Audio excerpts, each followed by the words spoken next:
tiba-tiba itu di depan kami yang semula itu seperti pintu tenda itu jurang, Pak. Sudah menjelang sampai di Gaur Dam, itu semacam batu yang terbentuk dari tetesan air dan ini loh Pak, kalsit. Nah itu kok tiba-tiba saya melihat ada jari Pak, jari kaki. Oh, Loh kok jari kaki?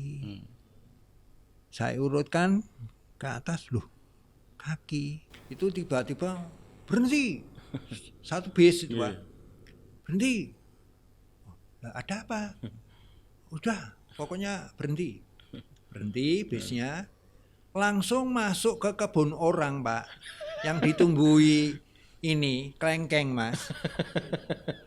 Untuk apa? Untuk kencing. Hampir semua penumpang itu Pak, take nothing but pictures, leave nothing but footprints, kill nothing but time. Oke. Itu Pak, 3 itu Pak harus Harus kita pegang. wajib itu Pak ya. Wajib.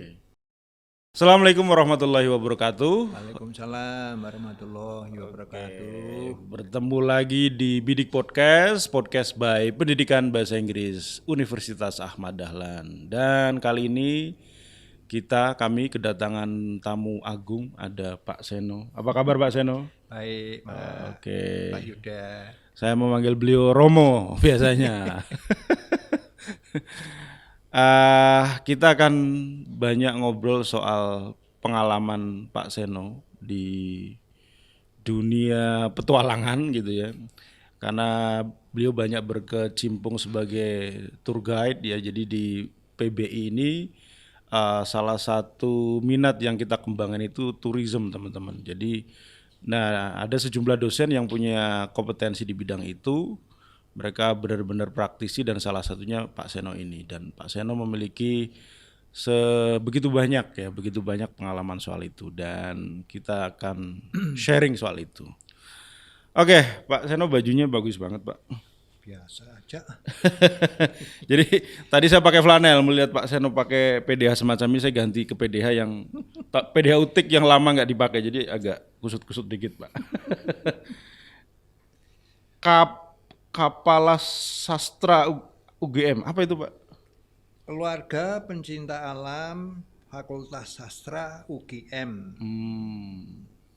Jadi Bapak dulu aktif di situ? Iya, ini. Baru Pak tapi?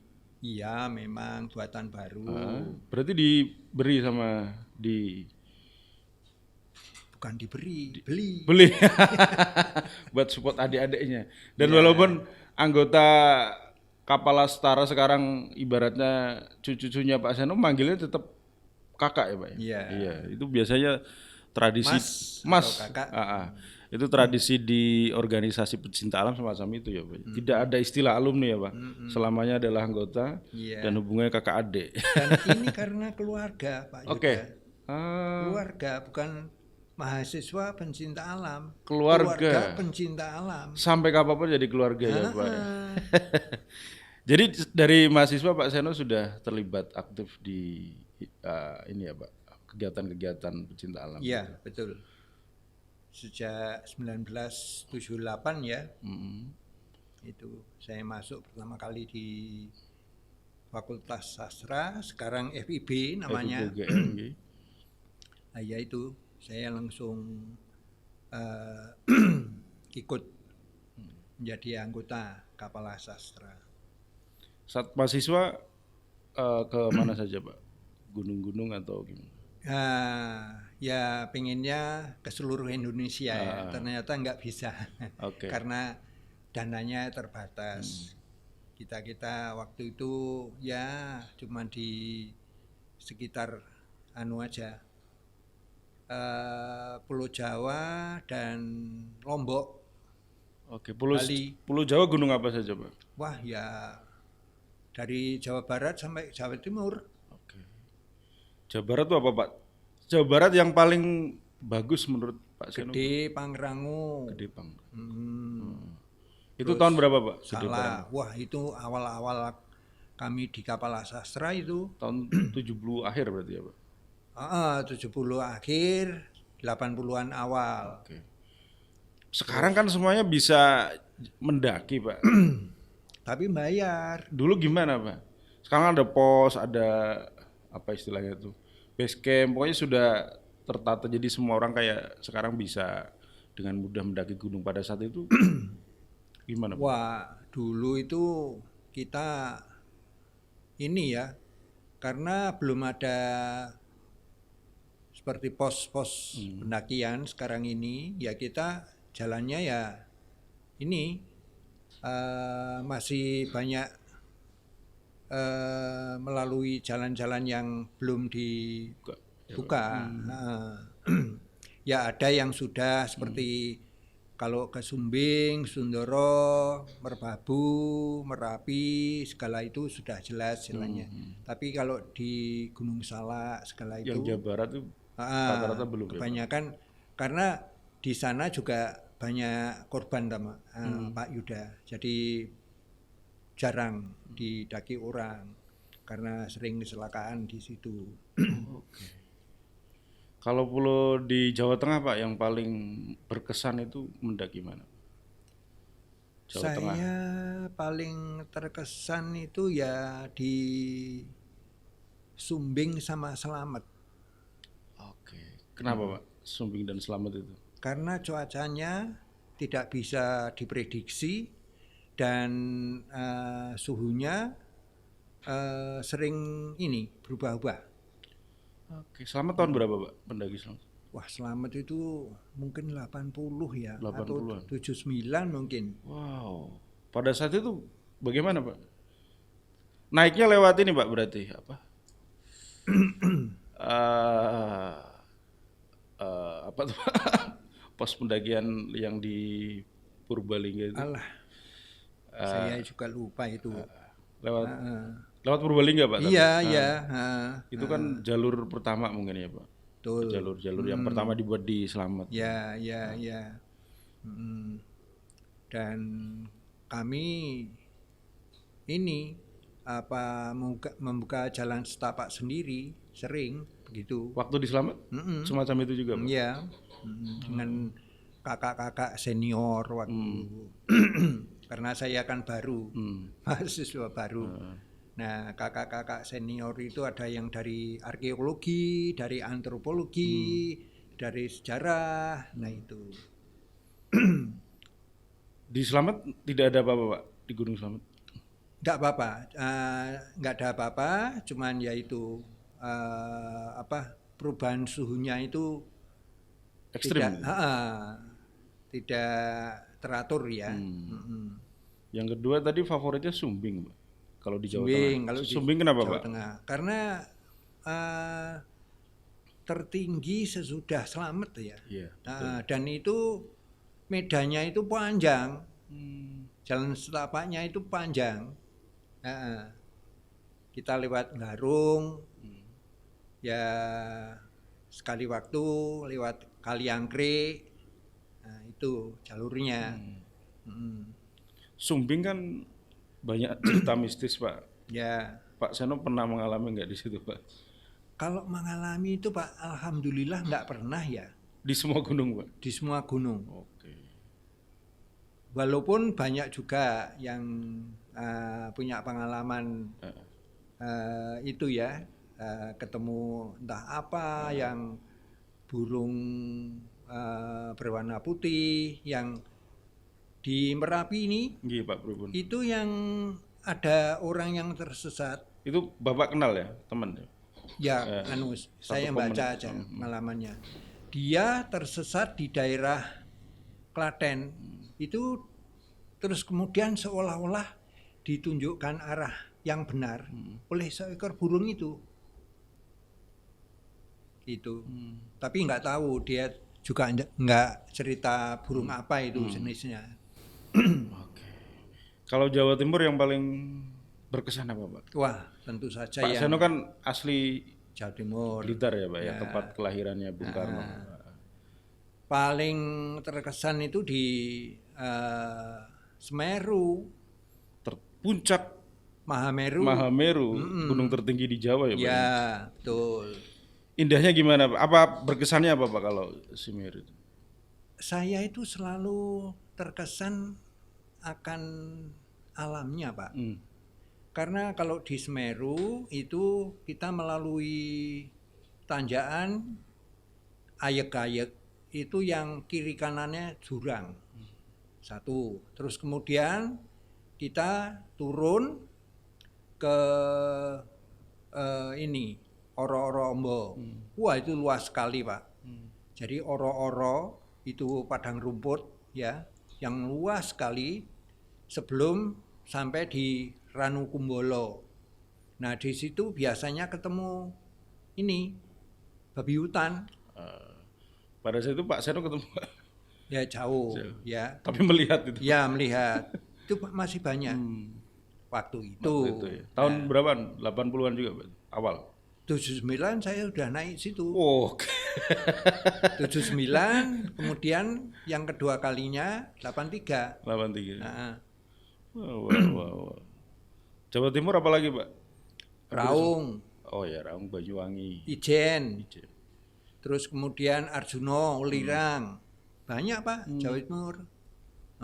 Dan tinggi-tinggi. Tinggi-tinggi semua ya Pak ya? Tidak seperti Jawa Tengah yang rata-rata variatif ya ketinggiannya. Seperti misalnya ini Ungaran 2050 meter cuman. Berarti lebih pendek dibanding Merapi ya? Merapi 2800 ya Pak ya? Iya, betul. 2900 ya. 2900. Oke, kalau Pulau Bali Pak?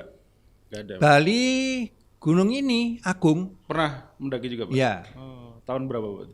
Itu tahun 80-an ya, 80-an pertengahan. Oke. Dan ke timur ke ini Rinjani. Oh langsung Pak? Itu satu paket atau gimana? Atau berbeda ekspedisi Pak? Rinjani dulu, pulangnya baru ke Agung. Oh, Rinjani kan banyak disebut sebagai gunung paling indah Pak. Dan lebih tinggi dari Semeru ya. Oke. Menurut Pak Seno sepakat nih kalau Rinjani itu indah? Sepakat. Gimana Pak? Alamnya itu seperti kalau kita nonton kalender Eropa gitu Mas. Oke. Iya. Jadi bagus sekali, bervariasi, vegetasinya juga beragam ya. Dan juga ini faunanya. Faunanya apa Pak yang unik pada saat itu? Biasanya ini aviafauna. Jadi burung seperti di Gunung Kidul itu juga banyak burung ya. Di tempat saya kemudian caving. Oke, nah nanti kita akan ngobrol soal caving juga tuh. Oke. Di Rinjani itu tahun berapa Pak? 1986. 86, jadi udah agak kesini. Oh iya. Udah lulus ya Pak emang gitu? Oh sudah. Tapi belum kerja Pak. Belum kerja. Baru sebulan kemudian sepulang dari Rinjani, saya keterima di Kopertis wilayah 5. Jadi dosen PNS itu ya Pak? Nunggu Pak ceritanya. Sambil nunggu naik gunung gitu? Iya, karena diajak teman-teman dari Palapsi. Palapsi itu pencinta alam psikologi. Kalau sejarah di Jogja sendiri Pak, yang paling tua itu mana Pak organisasi pencinta?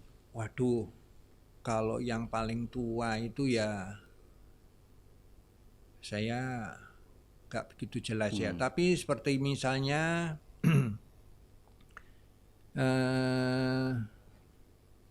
yang dimiliki IKIP negeri sekarang UNY itu lama juga. Terus kemudian dulu kalau di lingkungan UGM itu masing-masing fakultas sudah muncul sejak tahun-tahun 70-an akhir lah, pertengahan lah itu. Baru kemudian ada Mapagama dan kami Kapala Sastra itu 73 mungkin sudah ada. Nah, saya masuk 78. Sudah punya senior lumayan gitu ya. Iya. Nah, apa ya? Kalau ini di IY itu ya rata-rata tahun itulah, Pak. Tahun itu ya, Pak. Heeh. Kalau UI kan Sohoki itu tahun 60-an ya, Pak. Oh, UI lama, Pak. UI itu 1966 mungkin ya. Sudah ada Sudah ada. organisasi ininya. Sama ini Wanadri depan belakang. Wanadri UI itu seniornya itu antara lain yang saya tahu dari liputan-liputan itu Herman Lantang, terus Hadijoyo, nah itu pionirnya. Pionir-pionirnya, Pak. Oke. Nah, ini dari Bapak naik gunung udah banyak banget itu. Benar-benar tidak ada kisah. Kan banyak, Pak, sekarang cerita-cerita kisah horor pendakian itu. Oh ya. Ada nggak, Pak? Itu baru sekali waktu ya. Suatu saat kami survei di daerah Gunung Merapi selatan ya, jalur selatan ya. Itu kita turun waktu menjelang maghrib dari hutan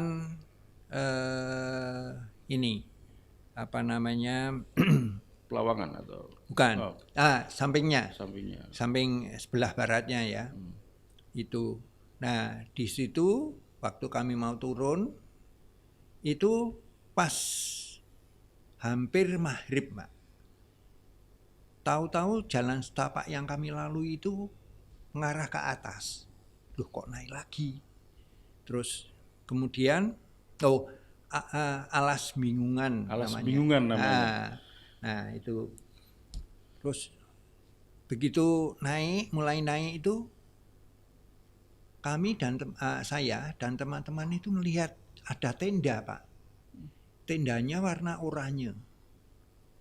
Sudah berdiri, ada lampu Koplok ya, apa? Bukan, lampu badainya. Terus kemudian kami kan panggil-panggil, halo, nggak ada yang keluar. Tiba-tiba itu di depan kami yang semula itu seperti pintu tenda itu jurang, Pak. Walaupun tidak begitu jelas ya. Loh, kok jurang? Dan itu tendanya hilang, Pak? Enggak hilang. Masih ada. Cuman kalau dibuka itu langsung jurang. Bukan kalau dibuka, Pak. Kita mau melangkah saja sudah jurang. Oh, berarti tendanya di sananya di seberang jurang. Semula enggak ada itu. Enggak kelihatan ada jurang. Jadi kalau misalnya Pak Seno dan teman-teman melangkah bisa jatuh ya jurang. Jatuh. Nah, begitu kami sadar, kami mundur. Terdengarlah azan maghrib. Lari kami. Itu sekali pengalaman saya tentang hal-hal yang sulit dijelaskan logika ya, Pak? Iya, betul. Oke. Iya. Mungkin disuruh sholat maghrib dulu, Pak. Lah itulah diingatkan. Iya. Ini udah maghrib kok belum pada maghrib. Tak gangguin gitu. Iya. Dan itu Pak Yuda sebelum ada erupsi tahun 1994 ya. Itu erupsi yang cukup besar kan, Pak? Yang besar. Hampir seperti 2010 kan. 66 orang yang tinggal di Turgo. Yang saat itu sedang hajatan. Semuanya meninggal. Kecuali satu orang yang turun untuk belanja di Pakem. Itu di daerahnya Mbah Marijan itu apa namanya, Pak? Oh bukan, sebelah baratnya. Salannya Kali Gendol. Kali Mboyong. Itu. Saya masih di ABAY IPK. Masih ngajar di situ. Ya. Nah, siang-siang jam segini ini loh kok panasnya bukan main. Ternyata Merapi meletus. Pedus gembel itu loh, Pak. Awan panas. Awan panas. Nah, itu yang terkena itu. Jadi mereka 22 November, saya masih ingat itu. ada orang hajatan, kemudian akhirnya Kena ini, kena awan panas itu, awan Pak. panas. Oke. Pas lewat situ. Nah, yang satu Oke. di antara mereka itu turun untuk belanja. Itu yang selamat, Pak. Itu Total berapa jumlah korban pada saat itu, Pak? 66 orang. Iya. Dan itu yang dihajatan itu, Yang Pak? di hajatan. Wow. Yang lain bukan di hajatan? Yang lain agak ke barat ya, Pak ya. Jadi itu selamat. Yang korbannya yang di hajatan itu aja, Pak? Di sisi timur. Oke. Gunung Bukit Torgo itu. Nggih. Nah, yang kena awan panas sisi timur itu.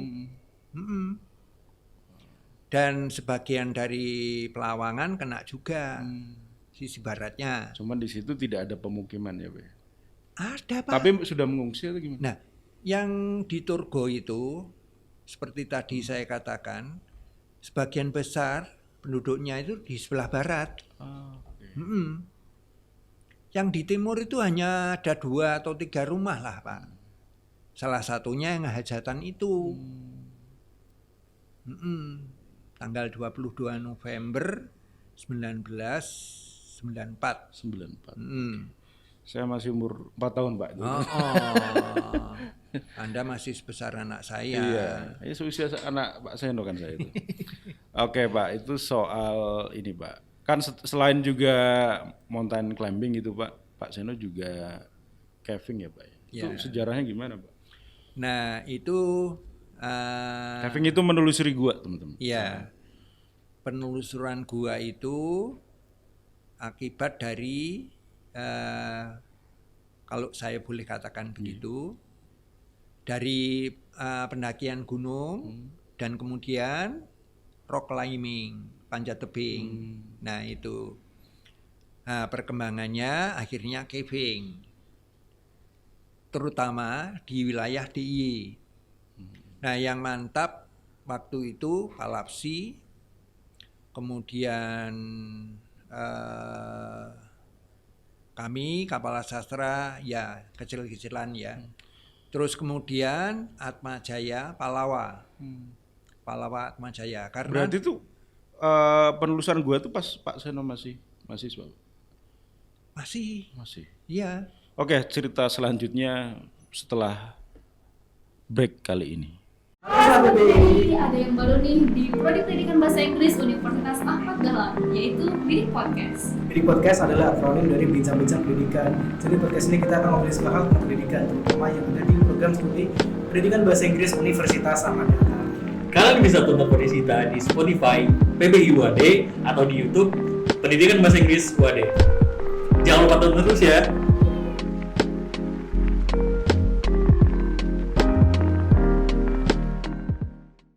Oke, Pak, tadi berarti sebelum caving itu rock climbing, Pak? Iya, rock climbing. Tapi ya kami nggak seperti teman-teman lain yang apalagi UI ya, Wanadri segala macam itu, mereka di Bandung, terus kemudian terutama di Bandung itu medannya banyak. Seperti tebing Cikata. Karena dia kan seperti mangkuk dan ada lipatan-lipatan. Oh iya, Pak. Jadi banyak ini. Kalau gua tuh, Pak. Iya. Kalau di Jogja ini banyak di DIY. Di ini Silo ada. Terus kemudian Gunung Kidul. Jadi tebing-tebing. Kabupaten Gunung Kidul itu didata tidak kurang dari 400 lebih gua, baik horizontal maupun vertikal. Horizontal, gua yang kita kenal gitu kan, Pak? Iya, betul. Vertikal itu yang betul. Oke. Yang tegak lurus. Terus Pak Seno mulai sejarahnya kok mulai menelusuri gunung itu ada apa, Pak? Menelusuri gua-gua itu gimana ceritanya? Ya karena Pak, trennya itu.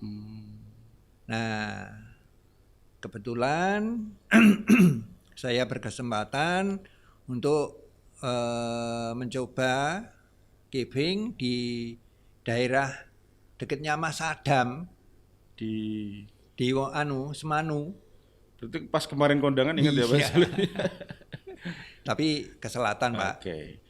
Itu ada dua ini gua vertikal namanya Jomblang sama Grubuk. Jombang dan Grubuk. Wah itu panjang Pak sejarahnya. Tapi sebelum ke situ kayaknya perlu dikenali nih alat-alatnya.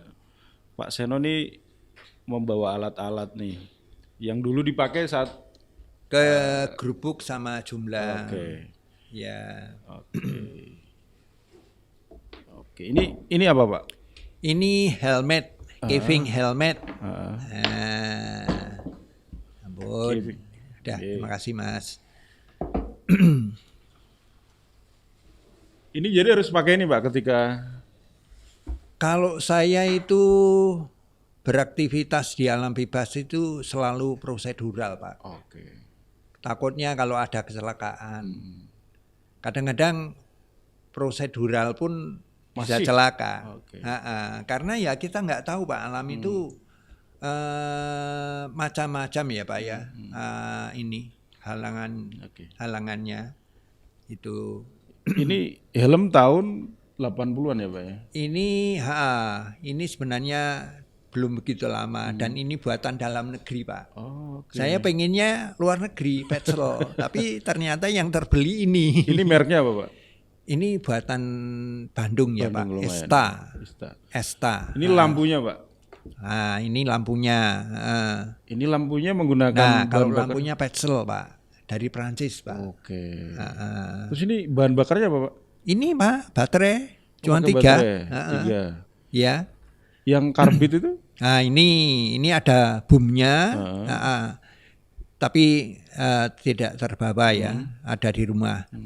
Ini karbitnya diisi sesuai dengan kapasitasnya, kemudian air ditaruh di atas yang nanti menetes ke karbit itu. Nah, akhirnya muncul Nyala. nyala. Ini bentuknya api gitu Pak berarti? Iya, api. Nah, sekarang lampu karbit ini sudah mulai ditinggalkan karena polusinya tinggi. Padahal masuk gua terus masih pakai karbit itu ya Pak? Iya Pak, Risiko ya Pak? betul. Kalau misalnya relungnya itu nggak luas, yang lain keganggu Pak. Kalau ini untuk apa Pak? Oh ini Nah ini karbitnya Pak? karbitnya itu. Oke. Oke, ini helm. Kalau ini Pak, tali untuk Nah ini menuruni Pak? tali untuk gua vertikal. Gua vertikal. Ya, ini tali ini tidak Oke.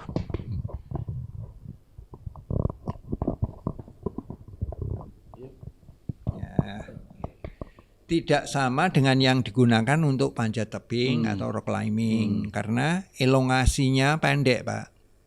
Kalau yang untuk panjat tebing itu kern mantel juga, tapi elongasinya panjang karena dia menyerap pemanjat yang jatuh. Kalau ini kan nggak jatuh. Ini mokoi malah ya Pak? Ya. Kan gantungan Pak. Betul. Kalau climbing itu kan buat cadangan kalau jatuh gitu kan Ya. Pak. Kalau ini kan memang Iya, ini, betul. Karena apa? Karena untuk caving itu kita menggunakan single rope teknik alias SRT. Nah, itu. Jadi nyawa kita tergantung sepenuhnya pada tali. Oke. Kalau rock climbing tidak, masih Pada bisa. tangan. Kekuatan tubuh kita tidak selamanya kita bergantung pada tali. Kalau ini Kecuali kalau ada cracks ya. Jadi kalau ada medan yang berat, overhang misalnya. Nah, itu baru tali bermanfaat. kalau ini sepenuhnya bergantung ya Pak ya? Ya, sepenuhnya bergantung pada tali, Pak. Ini sama juga Pak fungsinya? Itu ada harness tali tubuh. Tali tubuh yang diikatkan ke tubuh. Yang diikatkan ke tubuh ketika kita menempel pada tali untuk tak naik maupun turun. Nah, itu terus kemudian ada cok pengaman, baik pengaman sisip, pengaman bor, pengaman heksagonal misalnya. Itu semuanya kadang-kadang ada manfaatnya. Kalau celahnya besar, kita butuh cok. Itu. Dan ini pertama caving itu tahun berapa, Pak? Caving itu sekitar 2 tahun sesudah ekspedisi dari Inggris BCRA datang ke Gunung Kidul untuk melakukan pemetaan di wilayah itu karena pemerintah Gunung Kidul waktu itu sangat membutuhkan air. Nah, padahal yang ada itu adalah air tanah, ya. Dan ternyata air tanah itu kalau hujan itu sering terus cepat Pak, Meluap. kering. Bukan, kering. Tidak seperti di Jogja lah. Masih ngecembong gitu ya. Masih ngembeng gitu. Di Gunung Kidul itu rata-rata kering setelah Berarti hujan turun terus terserap. karena tanah kapur ya, Pak? Lah, Batuan kapur. betul. Dan karena banyak gua-guanya. Oh, berarti airnya ke gua itu, Pak? Iya. Di daerah sebelah timur Semanu itu ada gua horizontal yang debit airnya itu pada masa pada iklim ini Kemarau, Pak? kemarau panjang itu masih ada airnya besar sekali. Tapi Seropan di bawah? namanya. Iya, di bawah, Pak. Kedalaman berapa tuh, Pak? Waduh, kedalamannya ya mungkin tidak kurang dari 10 sampai 20 meter. Nah, akhirnya sekarang oleh pemerintah Gunung Kidul Pompa. dipompa. Nah, karena memang banyak sekali gua-gua di daerah Gunung Kidul itu yang menyimpan air banyak sekali. Seperti Ngingrong segala itu. Ngingrong itu ada 3 pool, Pak. Pool itu genangan air Ya, di dalam, Pak? Itu kedalaman berapa, Pak, guanya? Itu pertama mungkin sekitar 10 sampai 15 meter. 15 meter. Dan kemudian kedua dan ketiga baru lorong. Berarti bertingkat, Pak? Horizontal. Iya, betul. Duh. Itu, Pak. Wah, itu sangat mengesankan, Pak. Itu bareng yang dari Inggris itu, Pak? Enggak, kalau saya dengan kebetulan teman-teman dari tetangga sebelah, Palapsi. Itu. Di dalam itu kayak apa sih, Pak? Air dan ini, Pak, rongga-rongga ini passage gitu. Jadi ya panjang pendeknya tergantung. Nah, kalau yang di Ngingrong itu ya panjang, Pak. Kami nggak punya waktu untuk sampai di ujungnya itu. Kira-kira berapa kilometer, Pak, malah? Mungkin bisa puluhan ya, Pak ya. Puluhan kilometer, Pak.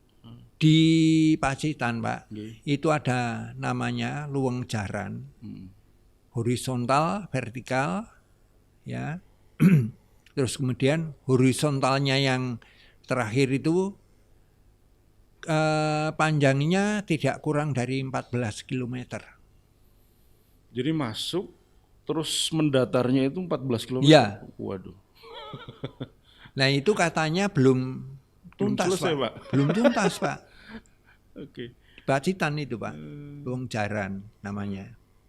Kedalamannya puluhan meter juga, Pak?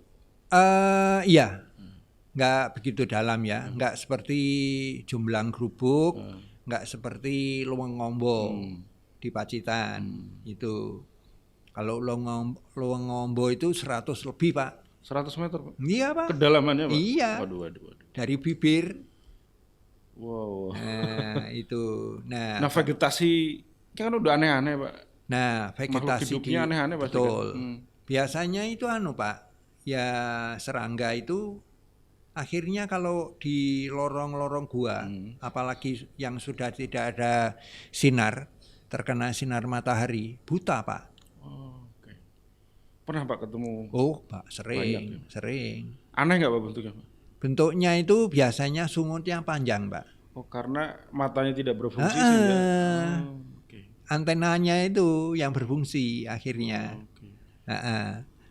Ikan ada nggak Pak? Ada, Pak. Kayak apa ya Pak? Ikan Ikannya? pelus itu ya segini saya ketemu di Pacitan. Buta juga Pak ikannya? Buta. Karena ya di Nggak ada gelap sinar ya? abadi. Oke. Kegelapan abadi, bener-bener nggak Kegelapan pernah kena abadi. sinar. Oke. Karena sudah jauh dari entrance, Pak. Oke. Dari ini pintu masuknya. Terus pernah nggak mencoba ini kan? Lapar Pak misalnya ambil ikannya Oh gitu. ya, kami sempat ngobrol waktu itu dengan teman ya. Jupuk weh yo, dinggo lawuh gitu. Ayo digoreng untuk lauk. Ya silakan aja, saya bilang gitu. Nanti tengah malam suruh ngembaliin. Repot Ya, lagi. akhirnya nggak jadi. Nggak jadi Pak. Ya kita akan takut, Pak. Ya takutnya itu ya bukan karena itu ya, tapi karena ya Menghormati alam lah Pak ya. alam, Pak. Kita harus menghargai alam.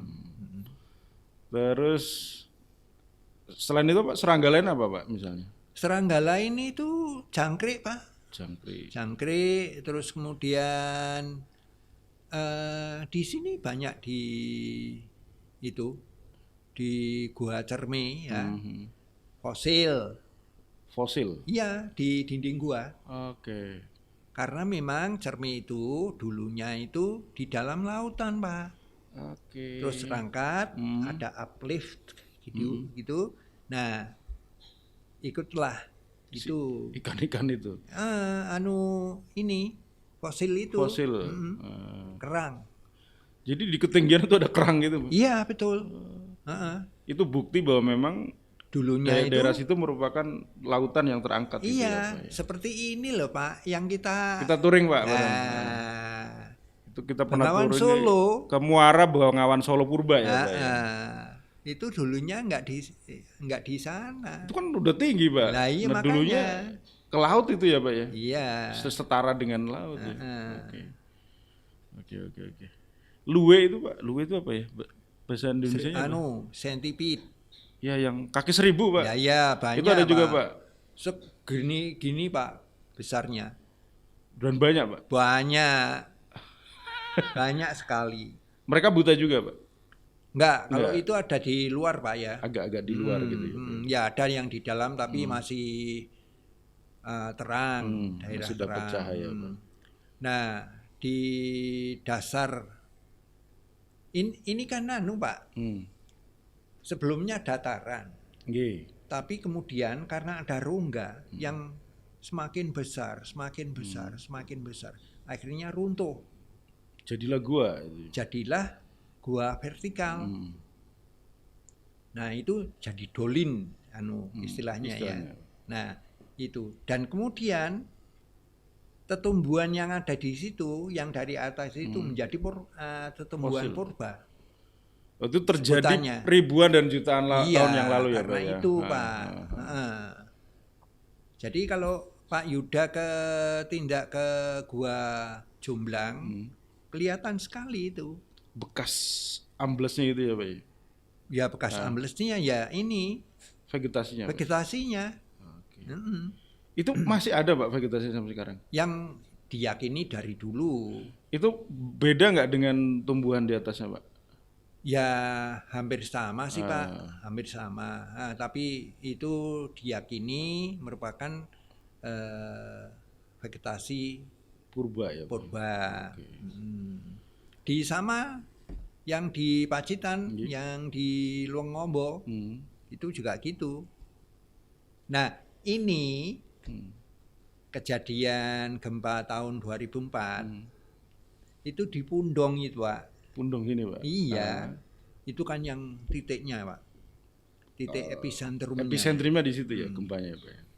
Itu penduduk sekitar situ bermalam-malam ya, berhari-hari sejak gempa itu terjadi.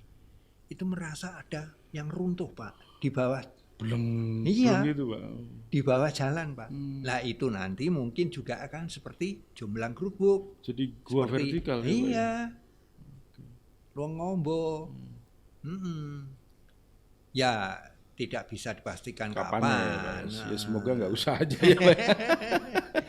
itu terdengar Pak itu geler runtuh lagi geler gitu. Itu setelah gempa ya, Pak. Setelah gempa. Dan itu sampai sekian hari semacam itu. Iya, karena sesarnya kan di situ Pak. Mhm. Jadi ya kemungkinan ya memang parah di situ. Mm-mm. Oke, Pak. Kan gua ini berbahaya, Pak. Maksudnya benar-benar tidak belum ketahuan Pak kita masuk ke situ. Pernah nggak mengalami kecelakaan atau apa, Pak? Kalau kami dengan klub kami belum pernah Pak, dan kami berharap tidak seperti itu.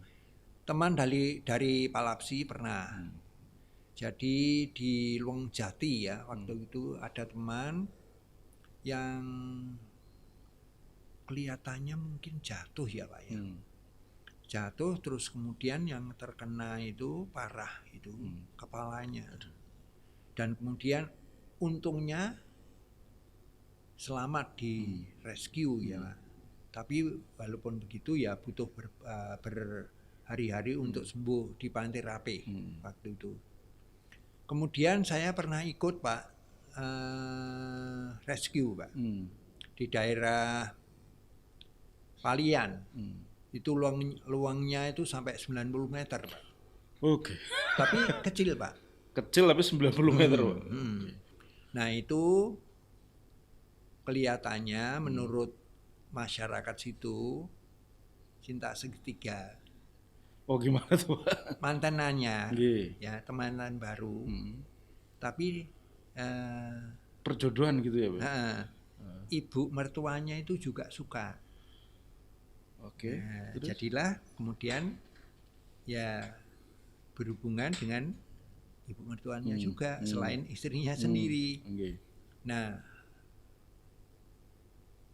entah mungkin lama kelamaan merasa kalau itu ceritanya Iya, loh Pak ya, iya. merasa terbebani ya. Aduh dia merasa berdosa dengan istrinya. Yang pria itu, yang Pak? pria itu. Suatu hari seperti biasa dia merumput toh Pak. Nah, dia berangkat merumput itu sabit dan keranjangnya itu sama kaosnya ditinggal di mulut gua Pak. Oke.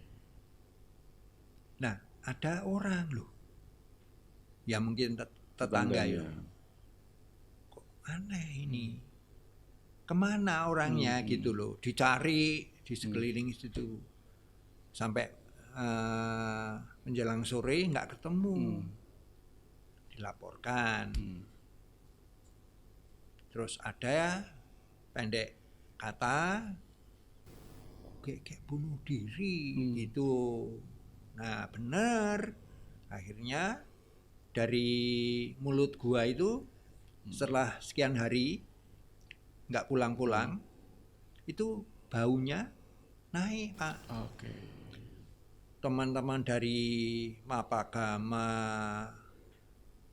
terus kemudian dari ada tamu dari Belgia waktu itu, kiper juga, terus dari Palawa, nggak pernah berhasil membuat rescue ya. Nah akhirnya gabungan antara Palapsi dan kemudian Yon Mahakarta 1, saya ikut waktu itu, terus ya banyak juga yang freelance gitu, akhirnya turun Pak. Itu sudah mungkin 2 minggu lebih Pak. Dari hilangnya.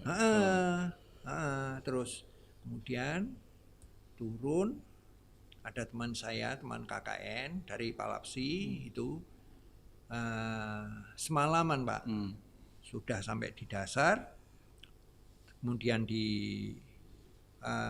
Ketemu, Pak? ketemu, Oke. ketemu. ditutupi pakai plastik, Jadi kondisi jenazah sudah membusuk, Pak. membusuk ya, Pak. Terus diangkat. Nah, sampai di mulut gua itu wah baunya nggak keruan. Dan teman-teman itu yang rescue itu ya ada Pak yang karena kelaparan itu ya belum cuci tangan ya waduh ngeri Pak. Langsung makan Pak. Dan mayat itu ketika dibuka itu Udah melembung itu ya, melembung, Pak. Itu. Nah, itu yang pengalaman yang saya alami pertama Rescue ya, Pak ya. dalam hal terkait dengan rescue gua. Nah, tapi ketika masuk ke gua di Semanu, di Jomblang, itu ketemu sendiri, nggak Oke. rescue. Oke. Di Jomblang tadi ya, Pak ya. Ya, Gimana tuh, Pak? jadi suatu saat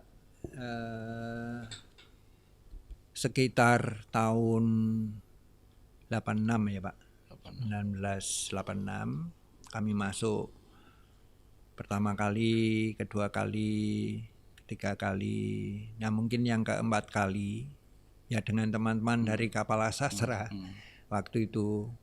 Nah, dan karena peralatannya terbatas, kami bergantian Pak, turunnya, nunggu. Makanya seharian itu Pak, kami habiskan untuk naik turun. Karena yang Gantian. ada banyak teman, ada belasan lah yang naik turun itu. Nah, suatu saat Itu kedalaman sekitar berapa, Pak? 60-70 ya Pak. Oke. Nah, tapi ini lucu Dalam Pak, banget. karena tali kami itu tidak cukup. Nggih. Kami menuruni jalan air, bukan langsung Nggak di dari dasar? bibirnya. Oh, udah nggak di Ya kira-kira ketinggian di bawah 70 dari bibir. Oh, jadi masuk dulu manual, Pak, tanpa alat gitu ya. Ada Oke. jalan air yang landai itu Pak. Nah, kami lewat situ, Jalan kaki dulu, Pak itu. jalan kaki. Habis itu baru pasang tali. Nah, baru pasang tali, Turun. baru turun. Karena talinya nggak cukup panjang. Nah, setelah sampai di bawah, itu ada mungkin anak SD ya Pak, yang berteriak-teriak di pinggir bibir gua, bibir luang itu. Mas, ono mayat ora gitu. Dipanggil Mas karena Pak Seno masih muda Pak itu. Mas, ada mayat enggak gitu. Kami mikir-mikir. Itu belum tahu ceritanya Pak, Jomblang Grubuk itu. Ora gitu, enggak. Nah, dikiranya kami sudah mau keluar, tapi kami ternyata baru mau masuk. Oke. Masuk, saya yang di depan loh Pak. Yang pertama, Pak. Yang pertama, paling depan. Sudah menjelang sampai di Gaur Dam, itu semacam batu yang terbentuk dari tetesan air. Dan ini loh Pak, kalsit. Nah, itu kok tiba-tiba saya melihat ada jari Pak, Jari, Pak. jari kaki. Oh. Loh, kok jari kaki? Saya urutkan ke atas, loh, kaki. Nah, saya nggak memberitahu teman-teman di belakang saya, langsung turun ke sungai. Di bawah kan ada sungai, Pak. Sungai namanya Wat City. Sungai itu yang dari Semanu itu. Itu. Nah, terus kemudian di belakang saya itu teman laki-laki juga.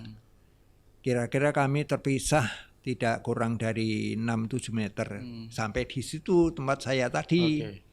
Nah, dia teriak-teriak Pak. Kalau Pak Seno santai aja gitu, Pak. Langsung turun. Oke. Tapi tahu Pak Seno sudah mikir, wah ini jenazah nih gitu, Pak. Tapi tenang karena mencoba biar temennya nggak panik, Pak. Karena teman-teman kan baru Pak. Oke. Saya berharap ketika saya turun dia ikut, mereka ikut. Tapi enggak, malah berhenti di situ. Dan teriak, Pak. Akhirnya teriak, Mas, no mayat gitu. Loh, dia malah di situ. Saya kembali naik Pak. Jadi Pak Seno pura-pura nggak lihat itu sama temennya, terus sama adik-adiknya, terus adik-adiknya malah menemukan sendiri. Waktu saya turun, mereka itu juga ikut turun gitu loh Pak. Ternyata enggak. Nah, ternyata malah yang kedua setelah saya, yang seutuhnya tahu, dipotret sekalian malahan. Nah, itu cewek Pak. Mayatnya cewek Pak? Iya, rambutnya segini, sebau. Dan dia kelihatannya juga, kalaupun dia besar di daerah-daerah pinggiran desa ya Pak ya, itu ya mungkin ya. Tapi pakaiannya lumayan bagus. Untuk ukuran saat itu dia mungkin orang yang cukup orang kota atau apa gitu ya berpakaiannya Pak ya? Mungkin Pak. Tapi berarti kondisi kota kecamatan lah. Kondisi jenazah itu udah tidak bisa dikenali Pak. Kalau mukanya enggak Pak, tapi rambutnya masih melekat. Nah, terus kemudian bajunya juga kelihatan. Nah, terus setelah itu kami pastikan cewek itu sudah Pak, tapi mungkin yang di balik baju ini masih ada, sama seperti korban pendakian Merapi yang beberapa hari itu sebagian dari tubuhnya dimakan macan kecil di daerah Merapi. Tapi yang ininya kan enggak Pak, yang di balik baju. Nah, itu juga gitu. Terus saya lihat model rambutnya, pakaiannya gitu. Tapi kelihatannya itu Pak nggak wajar meninggalnya. Karena kedua tangannya itu begini Pak. Seperti melawan gitu ya Pak? Nah iya. Karena pada tahun itu masih zaman Petrus, masih zaman apa ya Pak? Serem ya Pak? Sebelum Petrus malah Pak? Udah Pak, masa Petrus dong itu. Sebelum itu malah ada lagi. Oke, gimana? 4 orang. Tapi laki-laki semua. Itu baru Pak. Mungkin 1-2 hari lah, belum seminggu. Karena ini belum bengkak. Tapi sudah ada belatungnya. Jadi diikat, dijebloskan ke lung itu. Lung yang sama atau beda Pak? Sama. Wow. Nah, baru kemudian terungkap sejak 65 digunakan Pak. Untuk membuang. Iya. Itu. Jadi. Tapi Pak Seno kan sering ke situ tuh. Ya. Sampai penemuan mayat wanita itu kan ke-6 kali Pak. Ke-4 ke-5 ya. Nah di caving sebelum-sebelumnya tidak pernah nggak pernah ketemu Pak. Jadi jenazah wanita itu memang masih cukup baru ya Pak? Baru Pak, kira-kira 1-2 bulan lah. Nah, memang sudah nggak bau Pak, tapi ininya masih melekat. Rambutnya masih melekat. Dan ininya, tulang belulangnya itu masih kelihatan. Belum putus gitu ya Pak? Belum. Nah, kan Grubuk itu kalau musim hujan mesti hampir sampai puncak Pak, sampai bibir. Blubber airnya Pak. Itu mungkin ke bawah sampai ke Mbaron Pak. Pantai Mbaron itu Pak? Iya, ada outletnya Pak. Di sana ada muaranya di situ Pak? Iya, betul. Jadi kemungkinan jenazah-jenazah itu keluar ke situ Pak? Pasti. Walaupun mungkin tak lengkap ya Pak. Tapi tulang belulang biasanya sudah. Nah itu apa yang akhirnya Bapak dengan teman-teman lakukan untuk kami jenazah itu? Apakah diangkat apa enggak, gimana? ya memang mau begitu. Gimana ini? Wah, kalau kita rescue, kita nggak punya alat. Anu aja, dilaporkan ke Polres Gunung Kidul. Wih, lah kita nggak izin kok. Oh jadi cavingnya Nggak ilegal. pernah izin, Nggak, ilegal. Zaman itu memang susah Iya. ya Pak ya. Dan Zaman kita itu. nggak mau ribet Pak. Iya. Iya. Kalau ke Polres Polsek segala itu kan anu lapor dulu Pak. Iya. Dan Nah. jadinya keluar biaya tak terduga. Lah iya, Oh karena cavingnya nggak mengantongi nggak izin, izin, akhirnya tidak melaporkan ke nggak polisi juga. melapor. Oke. Tapi ya akhirnya kebawa-bawa mimpi Pak. Sampai mimpi apa Pak? Ya ketemu ya kayak dimimpiin gitu lah. Pak. Dengan wanita. Ah, ya itu. Dia apa Pak di mimpi itu minta tolong? Ya enggak kelihatan ya sudah enggak bergerak aja. gitu. Kalau Cuman- saya loh, Kalau di mimpi itu masih utuh Pak? ya sama ketika kami temukan. Oh sudah ini juga. Heeh. Tapi si anak kecil tadi yang bapak mau masuk itu berarti kan tahu Pak? Lah, jadi nampaknya mohon maaf Iya. yang membuang mayat itu kan melewati kampung, Pak. Oke. Ada kampung, Pak, di situ. Deket-deket situ Pak? Di si anu ya. Di gua itu sebelumnya itu ada gua Ngelung, Mburi Omah. Namanya Mburi Omah, Pak. Karena memang di belakang perkampungan Iya, itu Pak? di Oke. belakang rumah. Terus Gelatik. Iya. Nah, itu ada sungai yang kemudian masuk ke dalam gua. Yang Gelatik itu pertamanya. Gelatik, Mburi Omah, Ngelung. Baru masuk ke Grubuk. Nah, akan halnya Jomblang itu dihubungkan dengan Grubuk oleh lorong fosil. Jadi nggak ada airnya. Oke. Nah, Hmm.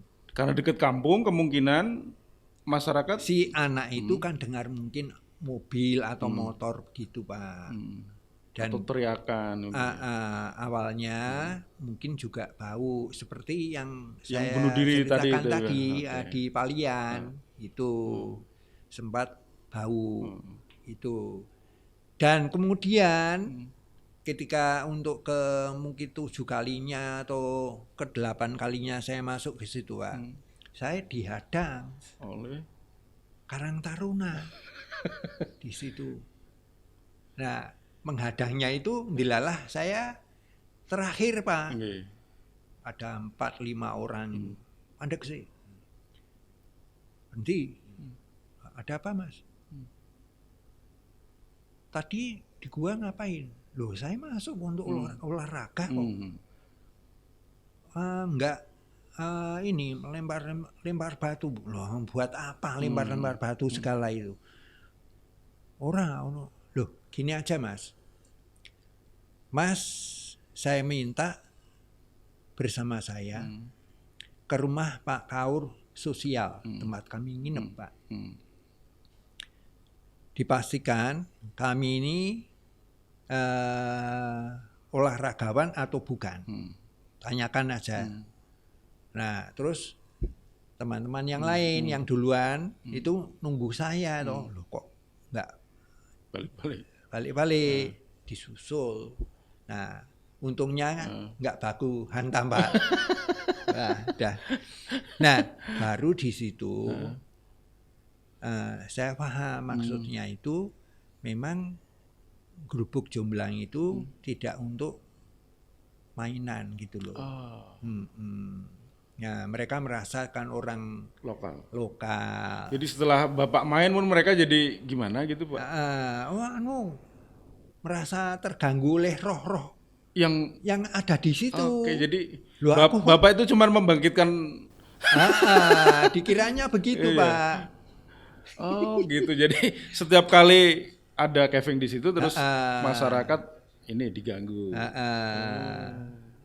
Nah, bentuk gangguannya apa Pak? Pernah ya denger nggak? katanya ya macam-macam ya. Ada yang kesurupan, yang biasanya itu kesurupan, Pak. Kesurupan. Lah saya itu nggak ngapa-ngapain nih untuk olahraga, saya bilang gitu. Nah terus akhirnya bisa damai Pak. Oke. Nah terakhir kali mungkin tahun 2000 lah, sudah masuk 2000. Area Jomblang Grubuk itu dibeli teman saya Pak. Kever dari Oke. Siapa Pak? dia pernah menjadi presiden HIGSPI, Apa tuh Ikis Pak? Himpunan Kegiatan Speleologi. Speleologi itu adalah Ya, menyusuri gua. Nah, karena orang lokal itu bilang, "Loh, itu sampun ditumbas." Berarti Gila. beli gua tuh gimana Pak? Berarti tanah. Tanah ini Pak, sekelilingnya yang dibeli.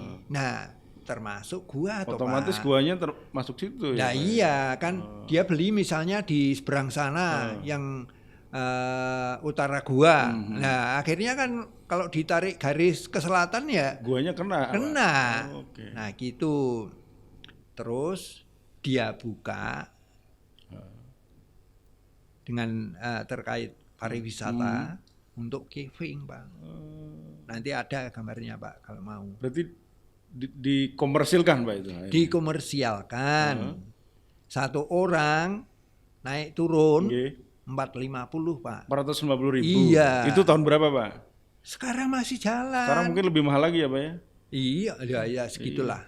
Coba dulu Kayak Pak Seno yang kayak gitu Pak. saya nggak punya Pak. Sampai sekarang masih beroperasi kemampuan. Pak itu? Masih milik Masih? dia, masih di untuk itu. Dan tamu-tamu luar negeri banyak Pak yang ke situ. Tapi mereka nggak tahu kalau di situ sejarahnya semacam itu Pak. Oh enggak diceritakan. Nah, akhirnya flashback ya Iya. Saya suatu saat ke sana lagi, tapi nginapnya di rumah teman. Karena ternyata ada teman kapal sastra yang asalnya dari Gunung Kidul. Itu beda angkatan jauh Pak. Beda angkatan, beda jurusan juga. Dia sastra Indonesia. Wes masuk turun nggonku. Bapaknya itu tokoh sebelum P lokal. Iya. Cerita Pak. Lah niku, lah itu Pak, Grubuk itu untuk waduh. Ya sudah Pak, 65 itu sudah dipakai Pak. Untuk ini ya Pak ya. Iya, kalau di Jawa Timur Pak Yuda, Nggih. saya masih SD Pak. Musuhnya Nggih. gini Pak.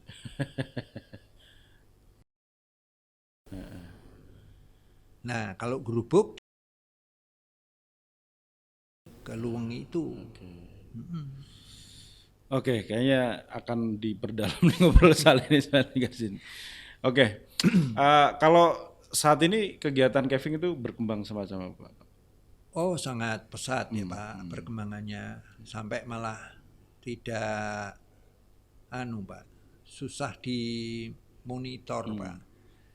Nah ini bahayanya kalau mereka yang baru-baru berkegiatan di caving itu takutnya ini Pak, kalau mereka itu nggak serius.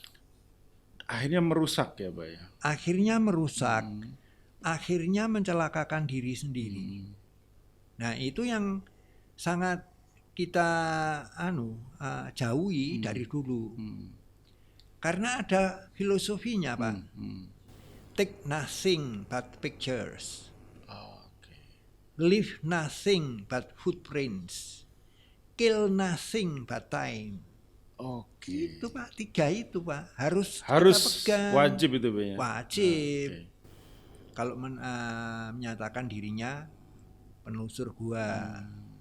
Profesional maupun amatir. Nah sekarang enggak Pak, susah. Mengontrolnya susah. Iya, nanti karena semua orang punya akses ya Pak, bisa. Sekarang siapapun bisa punya akses ke gua, baik gua horizontal maupun vertikal Pak. Tapi tidak di tidak diikuti dengan kesadaran untuk ini menjaga Menjaganya ya Pak. gua. Gua itu lebih rentan daripada permukaan, Pak. Oke. Satu orang masuk ke dalam gua itu, ya, daya rusaknya bisa Karena suara aja bisa. Iya, Pak, betul. ya.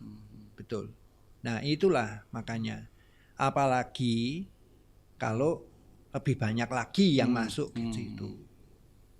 Oke, jadi harusnya ada regulasi ya Pak ya. Ya, makanya ada Higespi. Tapi Higespi itu kan terbatas Komunitas yang pro mungkin ya Pak ya. pencinta alam, Pak, Oke. khususnya. Nah, yang tidak yang awam-awam masuk, Betul. orang-orang awam yang masuk gue itu kan nggak ya tergabung ada di situ. juga pencinta alam amatiran. Itu kan nggak perlu Daftar. berhubungan dengan Iya. Higespi.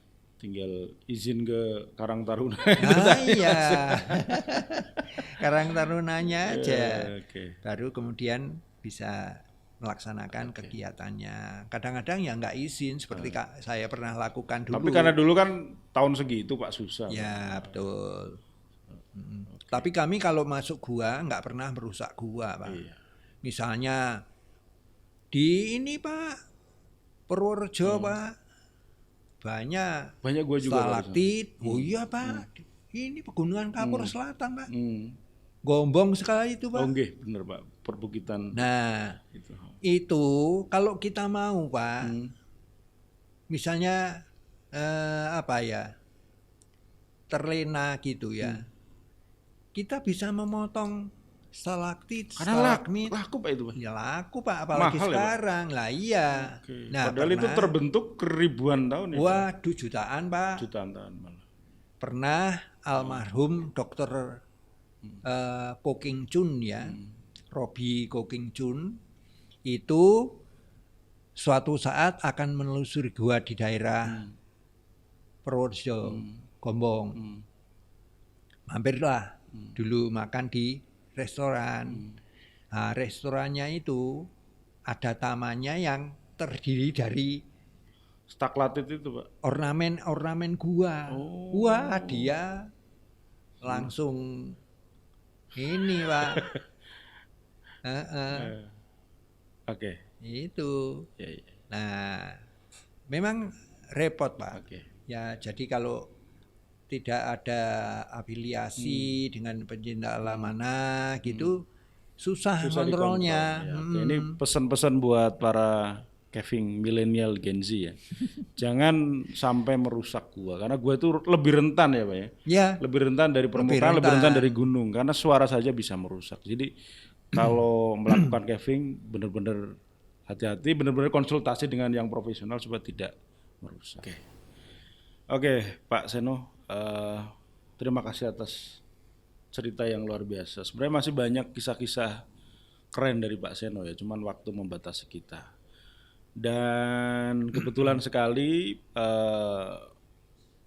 Pak Seno pada bulan ini ya Pak ya, Ya. itu purna tugas. iya betul. Jadi beliau sudah berusia cukup muda, 65 tahun. Jadi secara kepegawaian beliau purna tugas. Ya, Pak Seno. betul. Jadi kami sebagai kolega junior anak-anak Pak Seno mengucapkan terima kasih atas bimbingan, inspirasinya selama ini.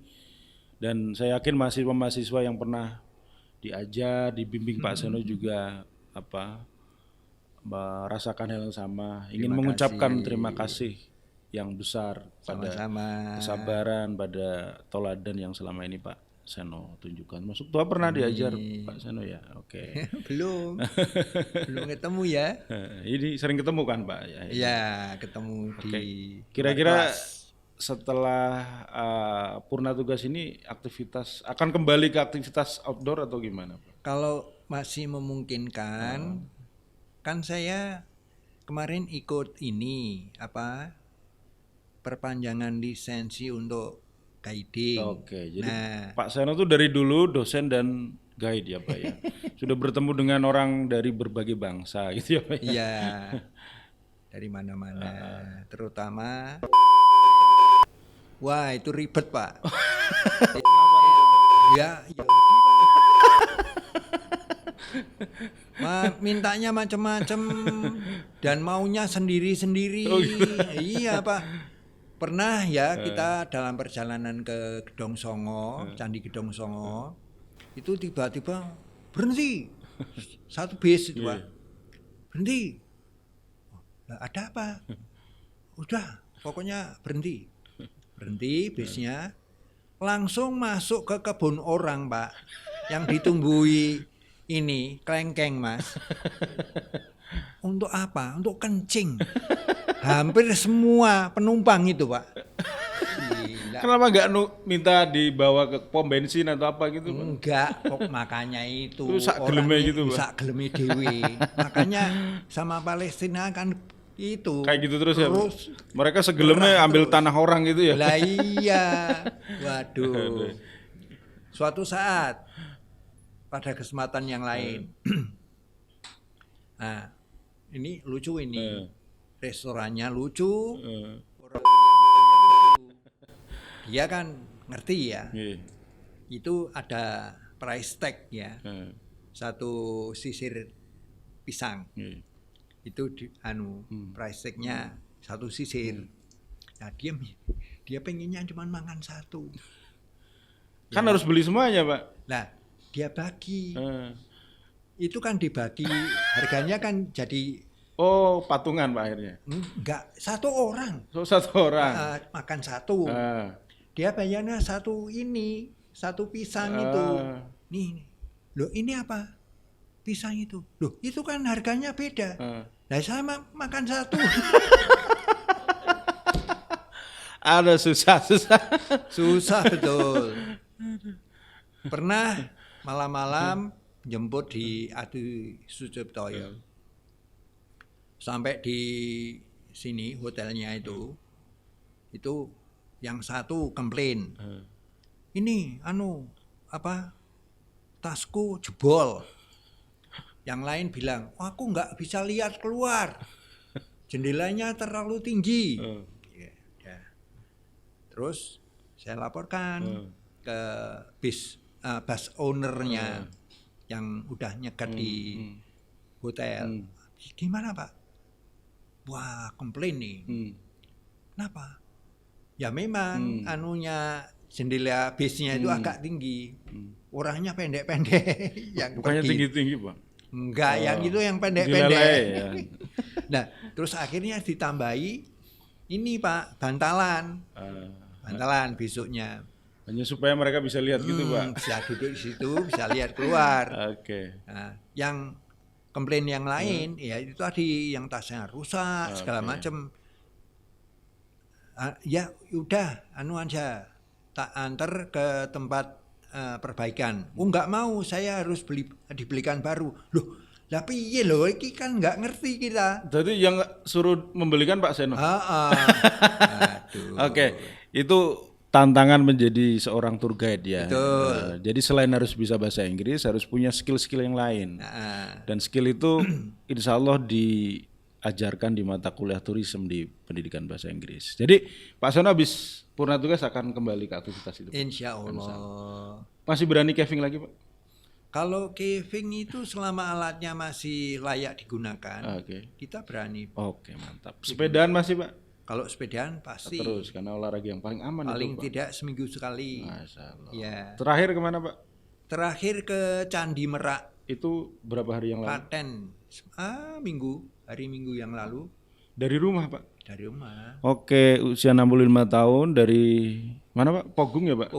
Pogung ke Klaten naik sepeda teman-teman. Beliau luar biasa.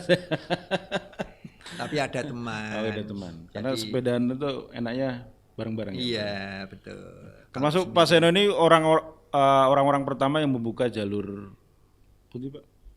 Merapi itu? Bingungan. Oh, oke. Terus yang terkenal itu Jalur apa Pak? Jalur sepedaan Oh Kaliurang. Kaliurang. Cuman Kaliurang aja Kaliurang Pak. itu, Pak, ya. Sekarang kan udah rame Pak.